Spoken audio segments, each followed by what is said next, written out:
I mean, we got the best fans, bar none, Halloween fans.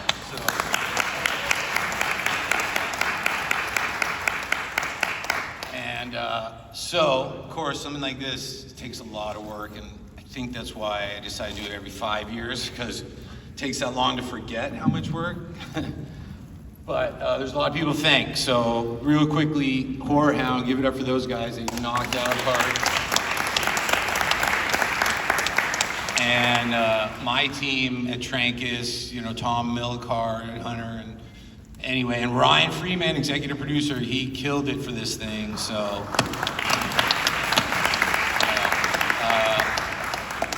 And it makes it all worthwhile to be here and celebrating this all with you guys, so thank you again. Am I missing anybody? Well, the fun story is 20 years ago, internet wasn't what it was. I was working in Trancas, and these guys came to me and said, we want to do a convention. And my thought, to be honest, was it was going to be those guys and 10 of their friends in a little ballroom hanging out. That was 25 Years of Terror, came out on DVD. You guys, anyone who was here at that one? You all deserve a free shirt, come see me. Anyone who can prove they were there, you get a free shirt, come see me. And this guy, so we were shocked, and so really like the films, like everything we do, it's all about you guys and the Halloween fam. So that's, I guess, my preamble, my little tired preamble. So thanks for coming. And I'll start with the second disclaimer, just saying, yes, he did get back at 4 a.m. in the morning, and I can vouch for it, so I'm going to do my best here, and I apologize, I speak English, so it may take a while to get through. So what we're going to basically do, we're going to look at the Halloween story from the perspective of someone who's really been inside it from the beginning in different ways, and we're going to look at where that takes us to today. And specifically, we're going to focus on Mustafa Akkad, his father, who really is one of the reasons that we're all here today. So, and I think this is time to celebrate that. And we all know the beginning story, don't we? The 300,000, the babysitter connected. We don't really ever talk about the story beyond that. So that's what we're going to look at. We're not really going to go over the things you know. We're going to look a bit more onto that, into the future from there. But first, yes, do you want to just start with a little background on really what was happening with your father before Halloween landed? I mean, I could go on and on about my father. In fact, I'm working on a documentary about him, and we may be able to show a clip, I hope. He was, I say objectively, everyone loves their father, but he was just one in a million kind of guy, billion. I mean, just legend. And, well, he was doing some really big films overseas, and then he very wisely, I guess, wanted to do some small films on his own, and Halloween was one. And here we are, the history. It's funny because on this last film, someone pointed out to me, he worked on 8 films, and this last Halloween was my 9th in some way or another, and so that was touching to have overtaken him by that one film. But he is always with me, and I feel his push on my shoulder in everything we do. When Halloween landed, what was it like for you? I mean, you're obviously, young, and this amazing behemoth of an experience lands on the doorstep. How did that change your life? Well, just like Halloween 1, I was around 9, I think, and I got the tapes. I can't remember, Umatic tapes, so I got to torture all the kids in my neighborhood, literally torture them. I'd put on the mask and they'd be sleeping, and I'd knock on the window with a knife, and they were terrified by me. So that was fun. Halloween 2, spent some time on set, got to meet the great Dick Warlock, fall in love with the great Jamie Lee Curtis, and she was so wonderful to me, let me just follow her around. 3, I remember reading the script and going, where is Michael? And didn't really have much connection with that. And that's kind of where it stopped for a long time. And then really the giant move, in my opinion, was when my father said, we're gonna bring him back. Everyone thought he was crazy. I remember that. I was 17 at the time. And he just said, why can't we bring him back? And so he, again, self-financed and distributed that movie, and it was #1 2 weeks in a row. Galaxy Releasing, it was called. Anyone ever heard that name? It was called Galaxy Releasing. And they did 4, and then they started doing a bunch of other small films that didn't quite have success. I was a PA on 4. That was fun. Being a PA is a lot more fun than being a producer, because you work 16 hours and you go have some drinks with the boys and you don't care about much. But 4 was a great experience. 5, zero involvement with 5. I was not involved at all. But in a way, 5 and the other films, it sort of was the end of Galaxy Releasing, and it kind of went belly up. So that's when I needed a job. I was about 26, and I just was around, and so I started moving boxes, cleaning up the offices. I had a 12-person office, didn't know any of them. I had to clean up, get rid of desks, and as I was doing this, getting day laborers and trucks, and I would just go through the contracts, and I just knew what everyone was paid and what, it was crazy. Galaxy could have been really big. Fortunately, it wasn't. And so I just started going into Trancas, which really had nothing. No rights to anything, no involvement, and I just kind of went in and took over. And that was crazy, but I guess that's where we're going with this, I don't know. So after 5 was kind of an end, and what would have happened. So I started working in Trancas, doing whatever I could, and then 6 or 7 years after 5, John Carpenter and New Line, you guys probably know the story, they were gonna bid on it, and now I'm running whatever little company Trancas is, and I saw that, and I went to my father, and I just said, we got a bid on this, what are we doing? And he lovingly said, no, let them do it. So this may upset some of you, because that could have been the New Line Carpenter film at the time, and I just said, no, we have to bid, and I didn't really know what I was doing. A couple calls later, through friends and film school associates, I get on the assistant of Bob Weinstein, and I get on the phone with Bob Weinstein, and I explain it to him as quickly as I could, and his famous quote to me was, Malek, I want to be in the Halloween business. And so it was a big turn. And so we did get the bid, and we were in the Halloween business. What can I tell you? And so that changed a lot of things, obviously.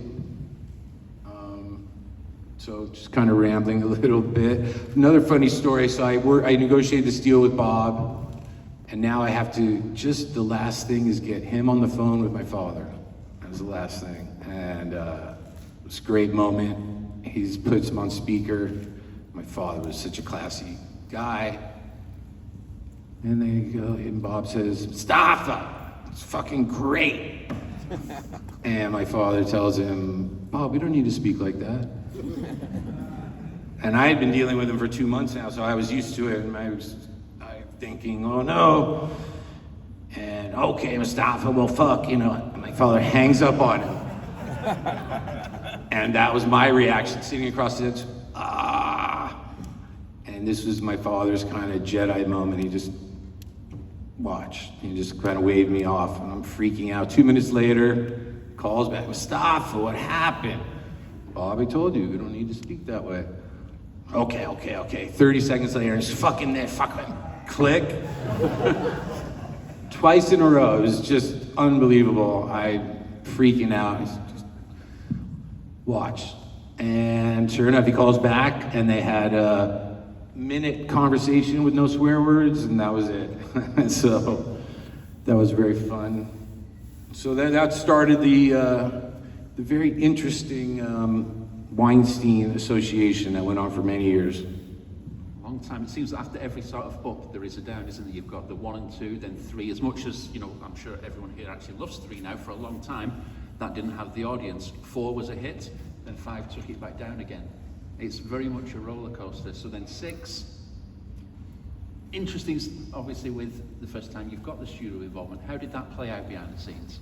Well, to be fair, I was a little over my head. and those guys are steamrollers. But you know, it was a new start. Went out to Utah again, and I think everyone's got their feelings about 6 and the producer's cut and all that craziness.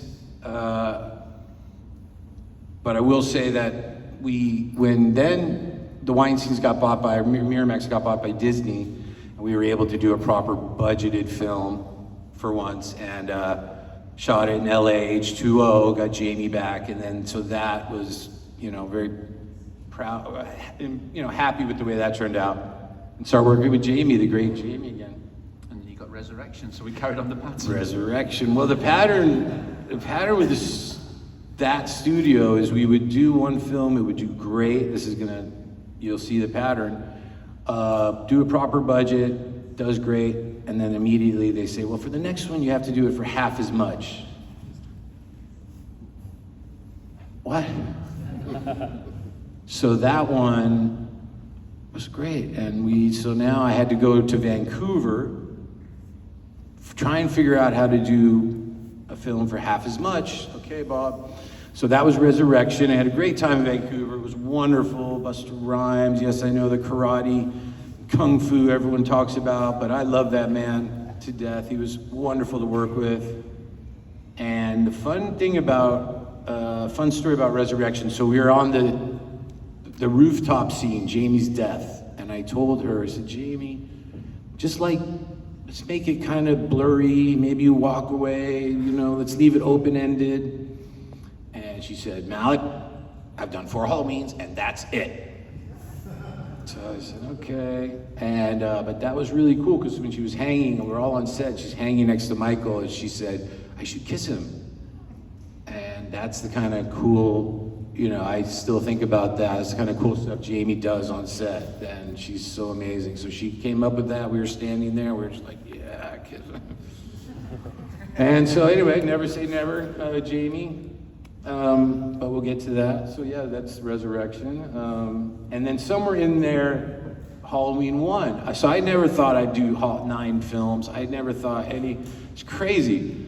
Now Halloween 1 was being done completely by another company, and just finally had to say, they're ripping us off, you know, like anyone would. Long story short, we had to go after them. They didn't have the money, and all of a sudden, we got the rights back to it. So now, that's probably not better. Is that better? I don't know.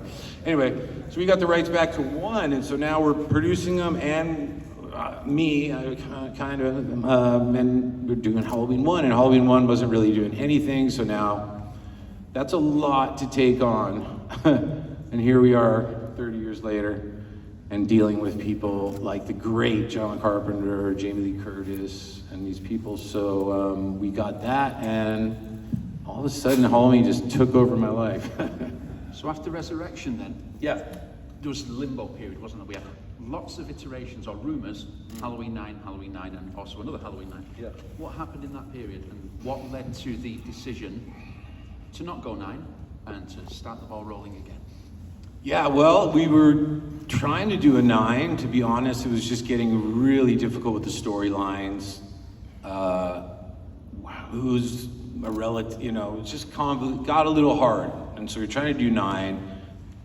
Didn't quite have a solid direction, and then many of you know the accident with my father, which just threw my life, of course, in turmoil.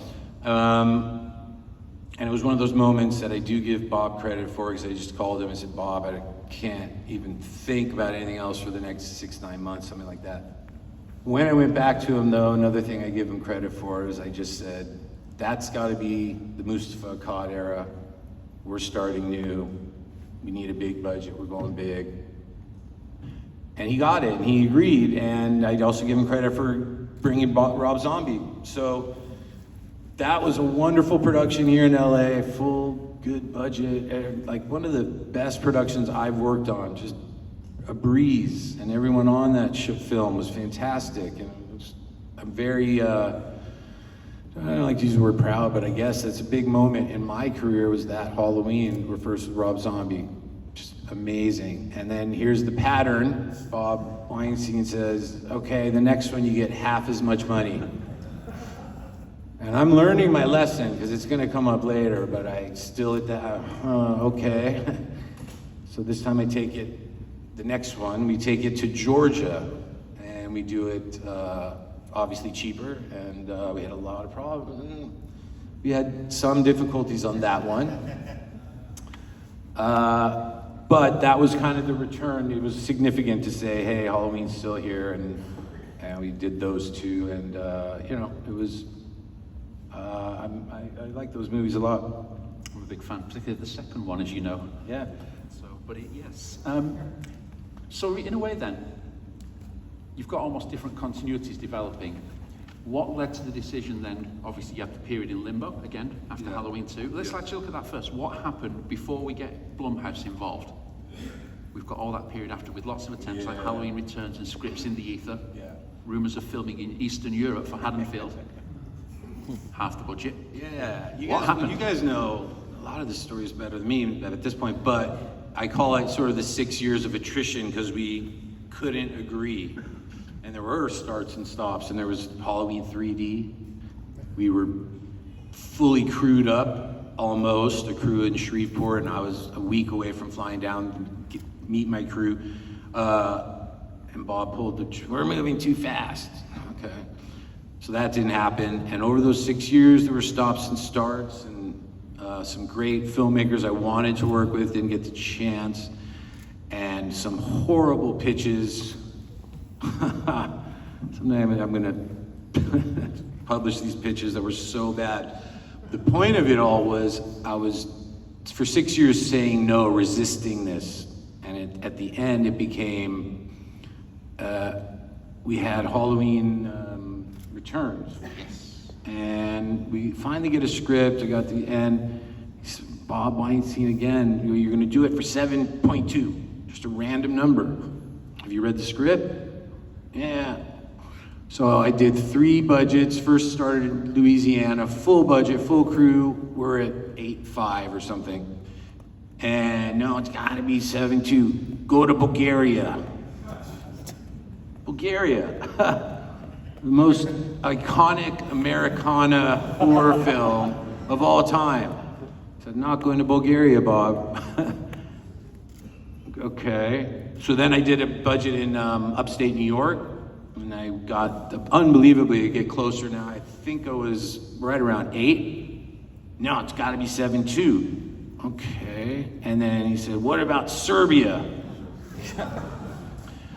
Serbia. I'm not going to Serbia, Bob. Malek, I can send you a ticket. Go tomorrow. Okay, I'm not going to Serbia. Now, the thing about it is, if I just wanted a job, I would have gone, okay, fine, let's go to Serbia. No, it was just the wrong thing. So now, he said, I'm gonna have them do a budget in Serbia. And guess what? The budget came exactly 7.2. It was unbelievable. Crazy talk. And they had about $1 million just for construction. They were gonna take Eastern European streets and try and build Haddonfield and pay slave labor wages. So now I went back to good old Utah, right to work state, and I think I ended up about $300,000 apart.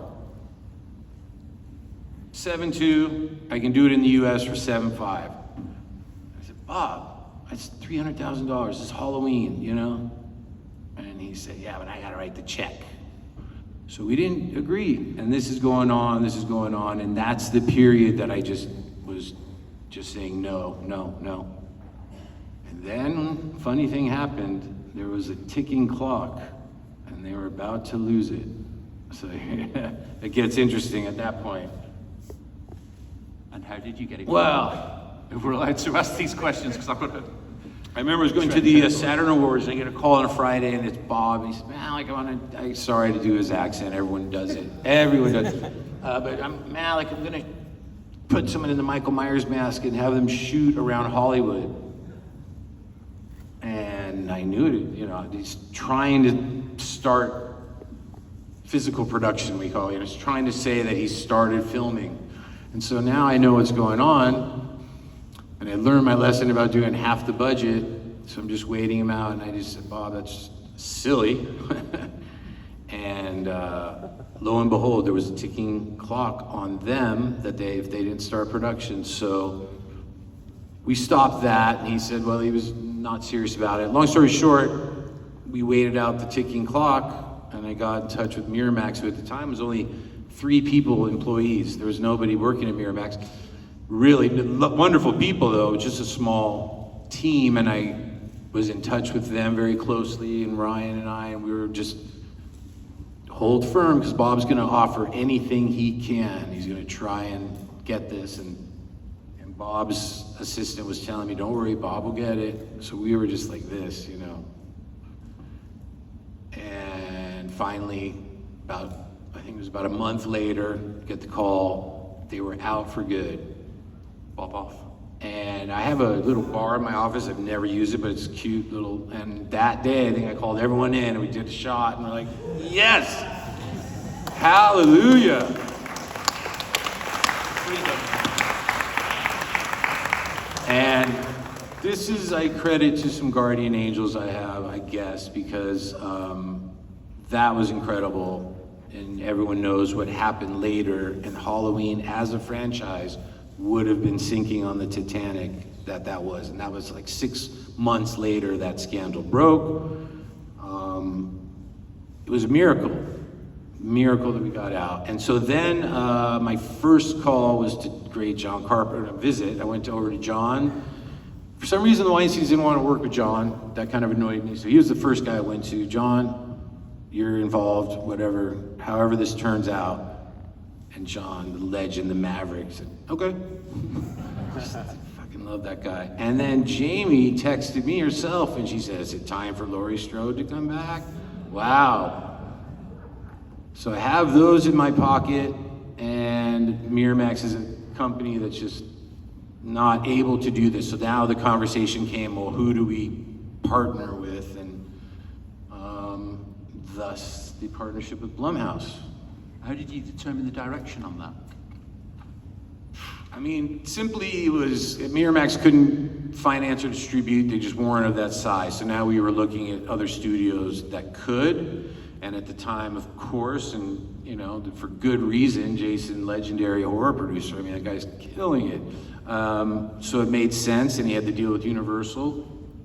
So, you know, it made a lot of sense. And I have to say, the credit to him and Universal, they got it. I said, you can't do a cheapo, you know, those are just struggles. You know, we got a good budget, we got John, we got Jamie, let's do it right. And I do give them credit for seeing that vision. And they got behind it big time, and that's kind of where we're at now. And it's bigger than ever. Oh, yeah, well, thank you.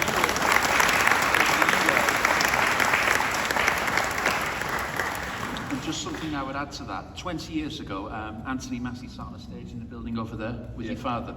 Yeah. And he looked out and he was sort of, wow. Because it was the first time we'd seen that interaction with them. And he was overwhelmed at the crowd in there. Yeah. And me, myself, seeing that crowd and seeing the crowd we have now, I think he'd be very proud of you. So I think you should know that. So there you go.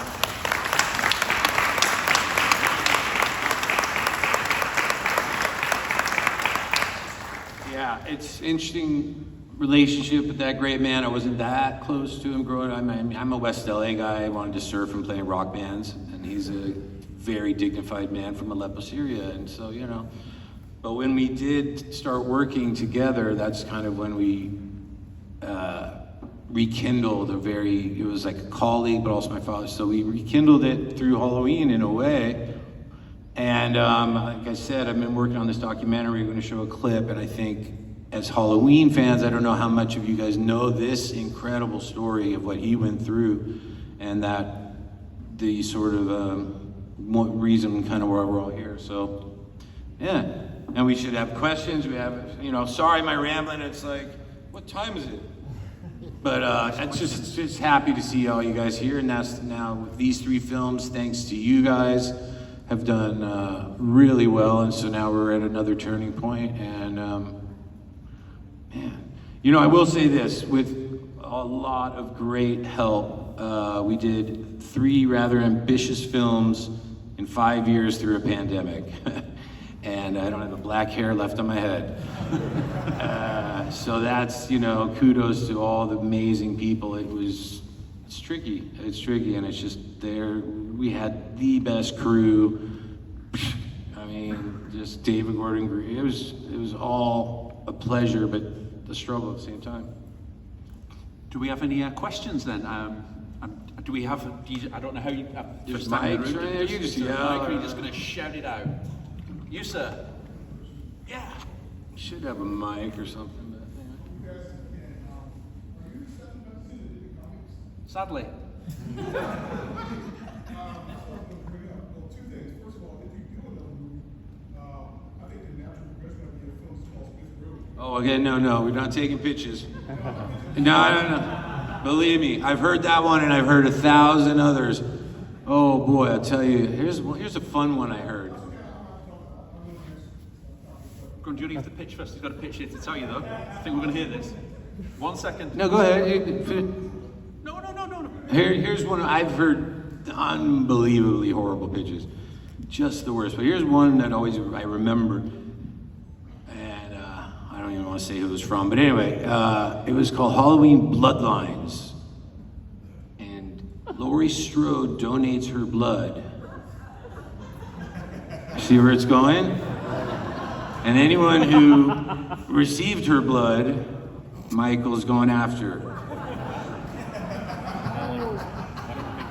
That call lasted as long as that. No.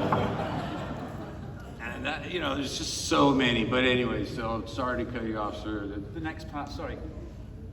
So, regarding comics, I'm pretty sure about the one here does. I did. I remember back in the 90s, you're still going to real quickly, but I remember I was reading, they had Batman vs. Predator, then Batman vs. Xenomorph and Alien. And I'm wondering, how come they ever decide to put Batman against Michael Myers? Okay, good question. You know, another one, a lot of times my job is unfortunately just saying no to so much bad stuff. And I will say, along with my great team, you know, we've kept Michael Myers out of a lot of junk. There was a tie-in with Dr. Pepper. There was a tie-in with Mitsubishi, the TV. There's lots that get thrown at us, and we're just like, that's horrible. So one of them was, another fun pitch was Michael versus Hellraiser, and probably a lot of you know about that one. And it was on the heels of Freddy Jason, and oh, that was a tough one.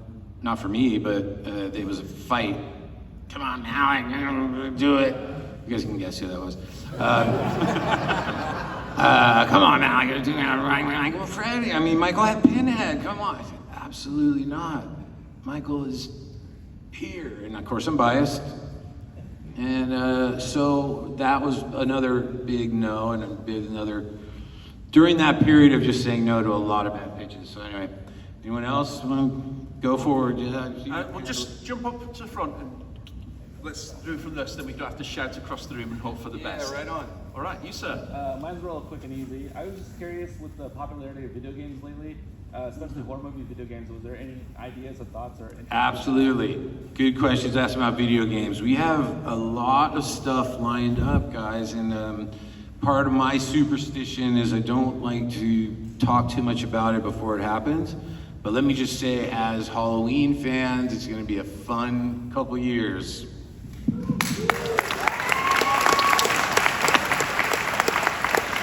I have a question for both of you. My question for you is Halloween 1 through 4 has gotten novelizations. I was wondering if I could get the ball rolling on 5, 6, and H2O and, you know, get something going on that. Even if they're limited edition runs. Right. It's an idea. It's not a major attention for us right now, but it's an idea. All right. And then for you, I was going to ask, can you talk about the first death of Laurie Strode 3 and the Mark of Thorn storylines, and any chance for those? And Nice not, Thorn. I was about to say, man representing there. Thanks. I mean, if you could ever bring it back, even for just a little bit, that would be great. Anyway. I will say, because we're focusing on that one, come and see me at my table and I will talk your ear off. How about that? That sounds good. There we Thank go. you. They are great. They're great. Thank you. Hello. Hey. So I don't know if you're going to be able to answer. Are you guys ever going to possibly do anything with the Halloween Returns? Because I mean, I feel like that script was actually pretty solid. It was. And then anything you can say about the bidding wars and what's next, whether it's TV or movie. 'Cause What wars? The bidding wars for Halloween. Huh? Okay. Okay. That was interesting. And also one more. So there's a petition online with like 400,000 signatures for Aaron Armstrong to be the next Michael Myers. Okay. I don't know if you know about that, but like that would I don't. be absolutely incredible. It's like at like 410 grand, thousand Okay. right now for You that. guys like Aaron Rodgers? Aaron Rodgers, the quarterback? Aaron Armstrong. Oh my God. I would sorry. love to work with Aaron Rodgers. Aaron Armstrong from the flashback. He The made his one from the band flashback from Kills. Yeah. I know what you're talking about. Sorry, that was totally my bad. Yeah, I sort of stay out of that online world a bit. I love all the interaction back and forth, so I don't know about that. Petition returns. It is a solid script. That's not going to be the next one up. I could say, at least say that much. Okay, I figured that's all you could say. Okay. Yeah, I can't say that's always hard for me because I can't really talk too much about things. It was fun at the premiere though, because I got to stand there in between Jason Blum and Bill Block, and behind me, Halloween Ends, gigantic. And I said, everyone's asking me, Malek, is it really? Does it end? Is it end? Is it ending? And I said, well, look, we put it in the title. It ends. But I think you guys all get that. So, Thank you. thank you. Hi, Malek. Hi. I have a question about a future idea for any Halloween movies. Would you ever consider? You have an idea for it? Yeah. You're not really the place. I'm sorry. How old are you? 15. Okay, when you're a little older and you got an agent, you can talk to my guy. We'll take your pitch. Okay. All right? What's your name? Michael.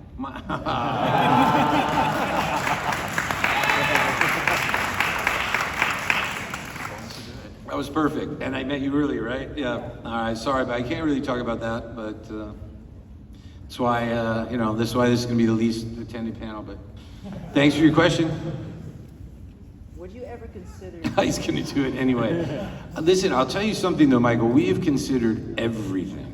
And it's been considered Michael in space, Michael in Belize, Michael. So everything you're going to say has been thought about. What it hasn't been done is taken with a really strong auteur, David Gordon Green, or someone like him, and he takes it. It's easy to just, someone just says, well, Michael at a rodeo.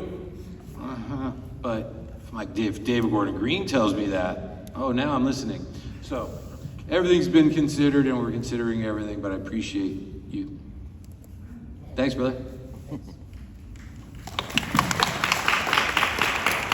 Take back what you said, 25th. That was pretty Yeah, you're right. You got a shirt. I'm buying this man a shirt. See me after. awesome. All the movies you're on the set, what was the most amount of fun any of the time you had on the set? Like I said, when I was a PA, I was living in a tiny hotel room with my friend from high school for 4 months. That was 4. We had so much, we were crazy. And my other PA is Mike Lookinland, otherwise known as Bobby Brady. And so me and my friend from high school we terrorized Bobby Brady every day. And I started calling him, because Lookinland, so it was Mike looking goofy, Mike looking funny, Mike look every day. He was lovely, nicest guy in the world. He was the greensman. We had so much fun on that one. We used to have to put leaves on blocks and blocks of streets and then clean them up. The whole crew would be gone. We'd be imagine 5 in the morning raking leaves with Bobby Brady. And Dwight Little, the director, just terrorized me because we'd try and just put a couple. More leaves. But that was a really fun one. Vancouver was a particularly fun one. I was a young single guy in a wonderfully beautiful city. So they all have something, but yeah, maybe when it was zero responsibility being a PA, might. That's probably. Yeah. Awesome. Thank you. Come see me, buddy, for a t-shirt. Absolutely. Will we see a Blu-ray release of Halloween 2018 that has the knife fight ending with Laurie and Michael? And will we see a Blu-ray of Halloween Kills that seems to have an alternate ending where Laurie attacks Allison? I think so. Now I'm looking for Ryan. Ryan, where are you, buddy? Ryan, stand up, goddamn. There he is, Ryan Friedman. Give a shout for Ryan Friedman.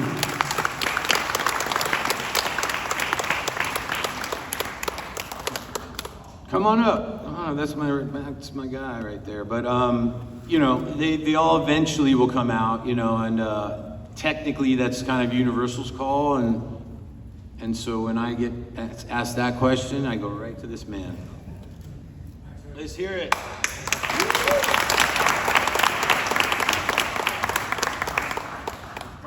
Oh, what was the question? Will there be a Blu-ray release of Halloween 2018 with the knife fight ending between Laurie and Michael, and a Halloween Kills release that has seemingly an ending where Laurie attacks Allison? Yeah, that's, I mean, generally it falls with Universal a bit, and then they'll consult with us producers on whether we want that to be seen. I think also David Gordon Green has to be involved in that.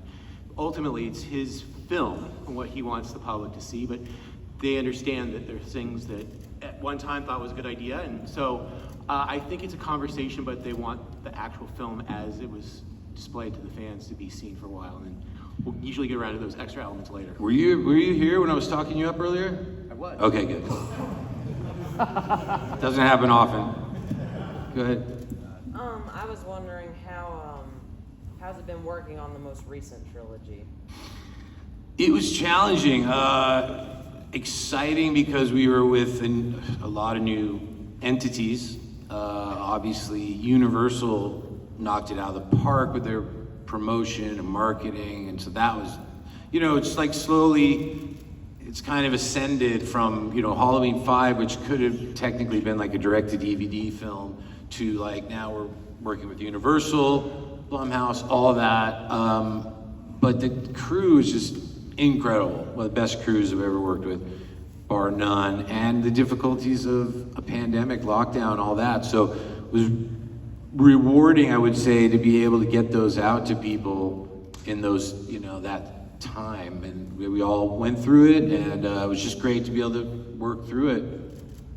Yeah, that was an amazing experience. And I can't compliment David and his whole team from Rough House. Just a well-oiled machine, and you can see that in other works that they do. What a great experience, and great locations where we shot too. Great people there. Thank you.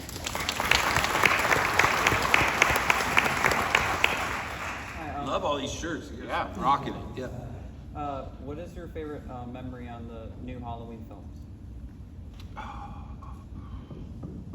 Good question. I'm not prepared for.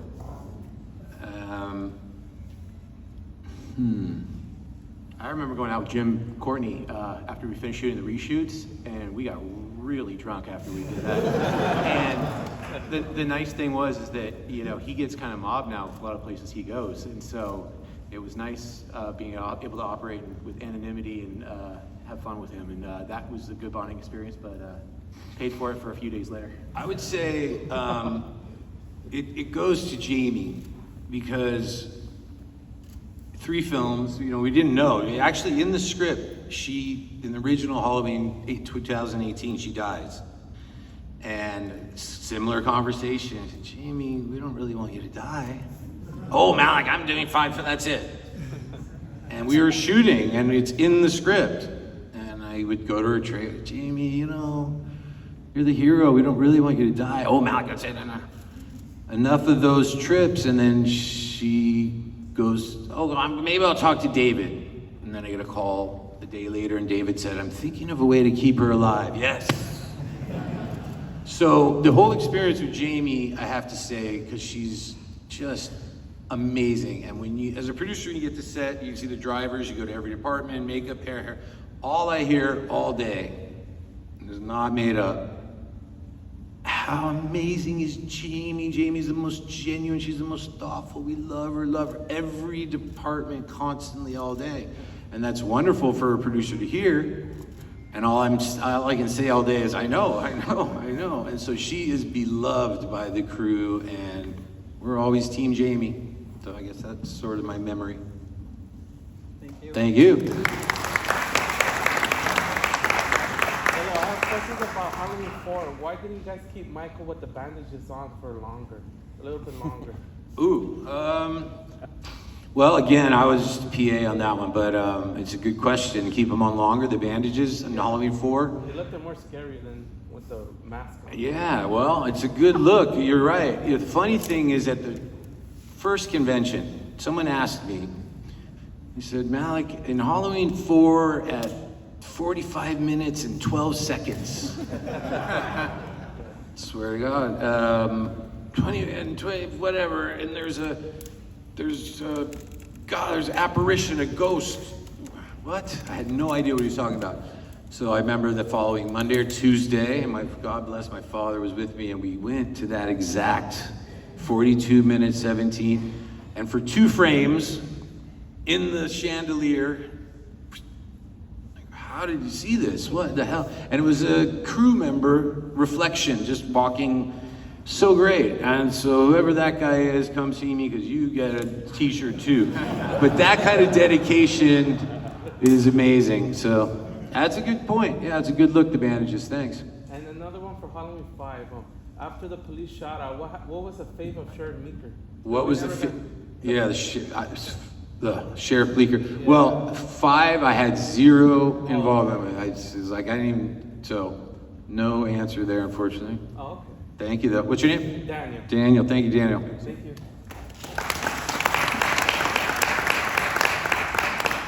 How you doing? Good, how are you? Good. Just wondering what your general goals are for where you take the franchise next, and what is realistic in terms of a time frame to see. So, definitely it's new heights that we're at now, and Michael has just become American lexicon, and that is fun, and it's kind of a beast sometimes to even try and ride that thing with my guy right here. And this is, for me, the best, this celebration of it and seeing all you guys. So that just somehow makes me feel like we're doing our job. Where it goes, I can tell you one thing, it's gonna stay at that elevated level. We're gonna keep it quality. You don't please everyone, I know, all the time, but we got some really cool stuff coming that I know this base is gonna really love. So, time frame, you mentioned. Well, there was all these rumors last week. I don't know where they started, but there's always a kernel of truth, I will say, and so we're working on it. We're working on it. A lot of things in the works right now. Just take a little while. So things will be dropping. I guess, watch this space. We got fun stuff coming.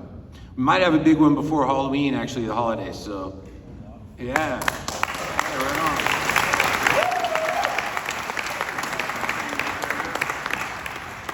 Yeah, pretty soon. All right, I have a really dumb question. Yay! So You're gonna remember this 20 years in the next convention. Yeah.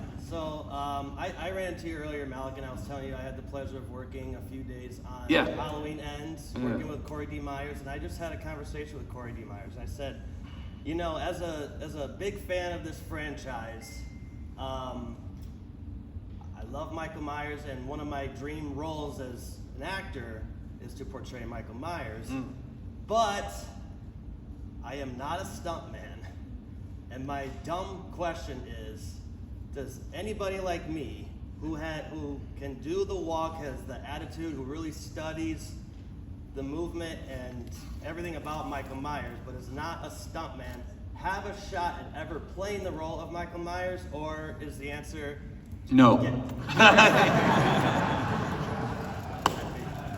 It's did they do the Michael panel already? The Michaels, this is just the Halloween family, including all you guys, and it's just exciting. I see people I saw at the past conventions, and all the Michaels and all the cast and crew, just adore them all. There was one actress, remember I worked on 9, there was one actress.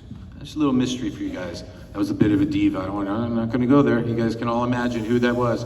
But everyone is just the best. And we were really locked into the stuntman thing, and then we started showing a little bit more. And and God bless James Hugh Courtney for rocking the last three like a legend. So I'm not sure if I'm. So I'm not sure. I have so much respect for all those guys. Yeah. And I've worked with a lot of stuff. Yeah. I've seen a lot of them get hurt, and I guess. So I guess if you're putting yourself up for the role, what's your name? What's your first name? Dan. Kurtzell, Dan. yeah. Okay, so Dan, let's talk. All right. All right. Let's do it.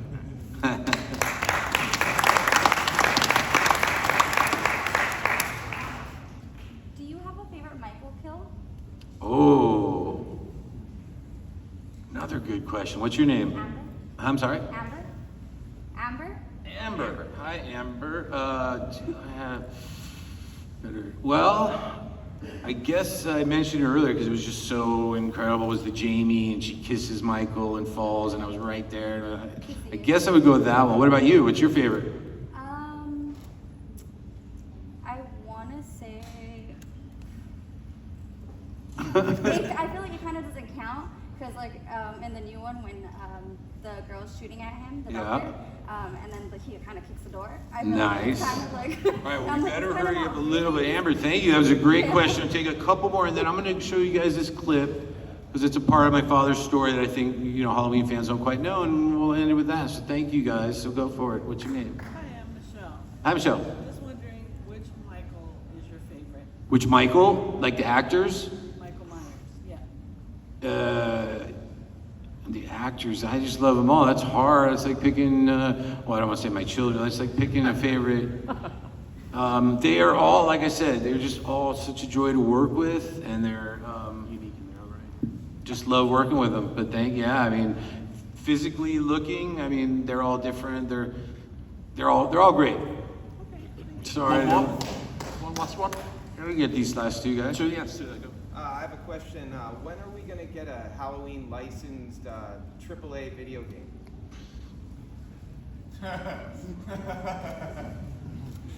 Watch this space. Thank you. I wish I could, yeah. Thank you. Thank you, buddy. Hello, another question about Halloween 4. Yeah. About the scene of Rachel and a part of Rachel and. Were you the guy 20 years ago? No, sorry, Rachel. Yeah, the part when they're at the school. and Halloween 4, everybody, Halloween yeah, 4, when yeah. they're gonna meet the Halloween patrol. How did Michael end up being under the truck? Well, How do you guys? it's called Hollywood movie making. Thank you. Yeah. Let me just say, again, I got through this a little tired, but you guys are the best, and you got to know that we do this. This is a lot of work, and this guy's been killing it. And from our point of view, talking about Trancas and Compass, we do this for charity. I don't know if anybody knew that. So just buying your ticket, if you're coming to the party, just know that you guys all did a little bit towards charity. We don't do it for any other reason but the love of the fans. So I thank you guys so much, man, for coming out and hearing me ramble.